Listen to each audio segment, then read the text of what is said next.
Formal na binuksan sa publiko ang isang art exhibit sa White Room Gallery na matatagpuan sa compound ng Simeo Inotech sa Commonwealth, Quezon City bilang bahagi na rin ng pagdiriwang ng Museum and Galleries Month ngayong taon. Itinatampok sa naturang group show ang obra ng 36 na mga alagad ng sining na may kanya-kanyang estilo sa pagpipinta at paglikha ng mga kagilagilalas na likhang sining. Panauhing pandangal sa naturang okasyon si Senator Sani Angara na kilala bilang masugid na taga-suporta ng mga Pilipino artist.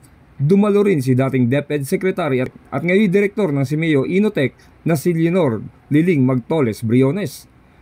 Taos puso naman ang naging pagbati at papuri ni Angara sa mga kalahok na artist dahil sa kanilang ipinamalas na talento at kahusayan sa visual arts.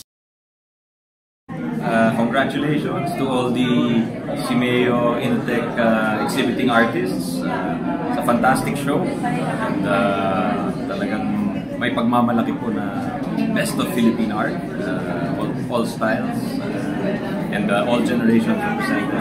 Congratulations. Ayon naman kay Briones, buo ang suporta ng pamahalaan sa mga Pilipinong alagad ng sining at ang naturang ekshibisyon ay bahagi ng edukasyon hinggil sa sining at kultura nating mga Pilipino.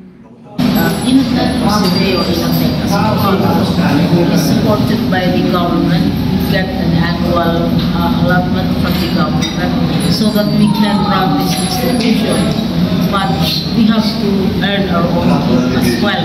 So this is why we are doing research. We do translate these researches into new ways of teaching using technology, and then we share the information with the ASEAN Ministers of Education, because our final bosses are the ASEAN Ministers of Education, and we report to them. They are in our board right now.